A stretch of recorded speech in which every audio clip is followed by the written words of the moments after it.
let's get into it, man. There's quite a bit to talk about, but we're gonna start off with Draymond Green talking about Wembanyama. Okay, he's had a lot to say about the Spurs. He's had a lot to say about everything. Some good, mostly bad. But hey, I definitely want to see what he has to say here. I have not watched this. I read this quote. I have not watched it thus far. But before we get into that, if you guys want to support the channel, I bring this up all the time, but big shout out to BetUS for sponsoring this video, this live stream, and this channel for the duration of this entire season. Means the world to me. It should mean the world to you guys as well, because they help me do what I do. If you guys are interested in jumping on BetUS, going into a sports book, live betting, you can do like game day betting. For instance, they have Dallas Mavericks and Oklahoma City Thunder sitting right here. I like to go to the game props, but there's so many different things. There's over and under as far as total rebounds, over under points, assists. You can combine these things and that will increase your earnings possibly for that bet. So guys, go check it out. If you use the link in my description and you type in promo code JOIN125, you will get 125% bonus up to $2,500 for your first 3 deposits. So that means if you put in $100, that's $125 to play with. That's $225 right off the bat. So yeah, if you guys want to support, please do. Link in my description. BetUS, big shout out to BetUS. Okay, let's go ahead and take a look here what our boy Draymond has to say, okay? Because we all love Draymond Green here. We all love Draymond Green. Okay, let's see. You know, some people say that I'm very condescending when I talk about Draymond, and I am condescending when I talk about Draymond. Victor Wembanyama. Oh crap, I can't hear it. Hold on. It's not in my headset. You guys could probably hear it. I couldn't though. Oop, didn't mean to do that. There we go. Okay, cool. I'll turn it up a little bit for you guys as well. Is probably a top 20. Wait. Victor Wembanyama is probably a top 20 player in the NBA right now. With that skill set, with that lane, with that jump shot, his jump shot is absolutely beautiful. In San Antonio with that style, that kid, watch out. Hold on. Before we finish this, top 20, does that seem high? NBA players 2024 top, I don't know, whatever. Let's see. This is back October, whatever. We can do this. Hoops hype, top 100 players. Sure, let's see what comes out of this. Let's scroll all the way down. 20 just seems pretty high, but probably can't be mad at that too much, huh? I mean, I already believe he's the best defender in the NBA. Oh gosh, it's storming outside, so like my internet is really slow right now. Come on.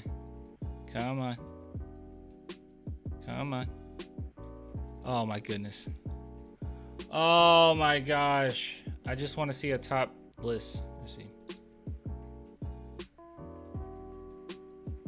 Let's see what we come out. Let's see what we got here. All right. Okay. This is fine. All right. So we got yes, better. SGA's better. Luka Doncic better. Giannis is better. Tatum is better. All right. So that's 5. I don't know. When you guys say Jalen Brunson, would it be disrespectful for me to say Jalen Brunson isn't better? I mean, offensively, he's definitely better. But is his offense to the point where I could say he's overall better? It'd be disrespectful not to, wouldn't it? I'm going to go, okay, Jalen, I'll take that. Tyrese Halliburton, I'll take it. Kawhi, take it. Kevin Durant, take it. Donovan Mitchell, take it. Devin Booker, yes. Sabonis, sure. I don't know. Dame right now, is Dame right now better than Wemby? I don't know about that one. Kyrie might be more out of respect. Tyrese Maxey, sure. Steph Curry, LeBron, Anthony Davis, De'Aaron Fox, Anthony Edwards. Not mad at those. Marketing, Paul George. That's tough. Yeah, I think Draymond's absolutely right, honestly. Yeah, this was 25. Yeah, I think he's right. I don't think they're disrespecting anybody. I'm trying to think if they're missing anyone on this list. Not really. I mean, Embiid isn't on this list, but I'm assuming this was when was this uploaded? Yeah, this was just uploaded not that long ago. So here's the list. So this is 25 people, right?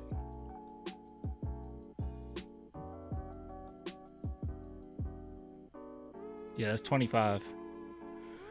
All right, so I would say, yeah, I think he might be right here.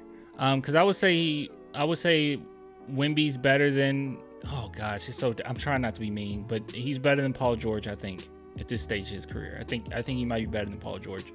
Mark and I would say he's better than.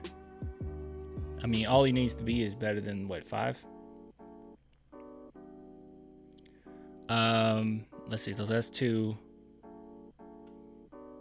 I think he's better than Dame. That's 3.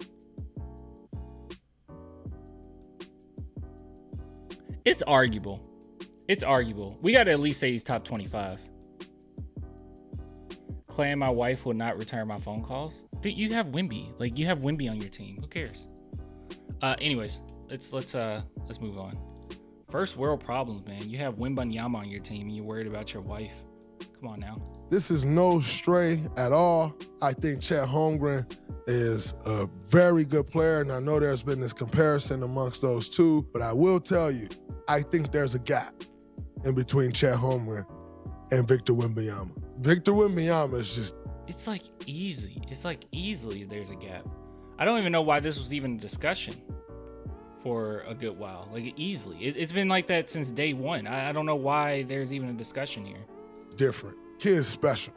Absolutely special. And he may win MVP of the league in like the next 2 years or so. 2 years is tough. 2 years is tough. All right. It's still an offensive game. 2 years is tough, but he is a fast learner, and defensively he's already elite. He should be defensive player of the year, in my opinion, because I kind of see it as this. I know RJ had that whole argument as far as, well, you know, what about winning? And it's like, well, dude, if Gobert was on the San Antonio Spurs, I don't think he would make us better. I mean, defensively, I don't think it'll be to the point or to the degree that Wemby makes us better. We're literally like the worst defense in the league, and then when he's on the court, we're 6th in the league. Like, that's ridiculous. I don't think Gobert changes the tie to that level. But yeah, I guess I agree with what Draymond said. Top 20. I guess that's the more controversial one right there, is the top 20. Yeah, I would say at the very least 25. I'm just trying my best not to disrespect any of these guys. Because, I mean, obviously, out of all these guys, he's the best defensively, right? Out of all of them, he's the best defensively. But as far as offense, he's quite behind a big chunk of these guys. Offensively, he's far behind Jokic, SGA, Luka, Giannis, Tatum. I mean, far behind, right? So that's kind of where it comes into play. Sadly, Defense Player of the Year is seen as a team award for some reason. Makes no sense, really. And I feel like, and don't get me wrong, dude, like, most of the time it tracks, right? It's like, okay, the best defensive player usually is on one of the better teams in the NBA, right? It just kind of tracks. It usually happens, but this is an anomaly. Like, I think that this is one of those instances where you need to give it to Wemby. Like, it's not even close. It's kind of ridiculous when you get to the point where there's nothing Wemby could do. Like, there's nothing Wemby could do to win it just because the team he's on. I think for an individual award like that, it's kind of ridiculous not to give it to him. I mean, now at the point, now we're, instead of Defensive Player of the Year, he also has to be like one of the best offensive players in the league, so he can carry us to a lot of wins. And it's like, well, that's not part of the description of Defensive Player of the Year. It's just kind of ridiculous, right? It's just kind of ridiculous. But anyways, yeah, good Draymond take. He usually has decent takes when it comes to Wemby. I mean, let's be real, but gosh, some of his stuff is like, what the heck are you talking about, Draymond? But I'm with this one. That was good stuff.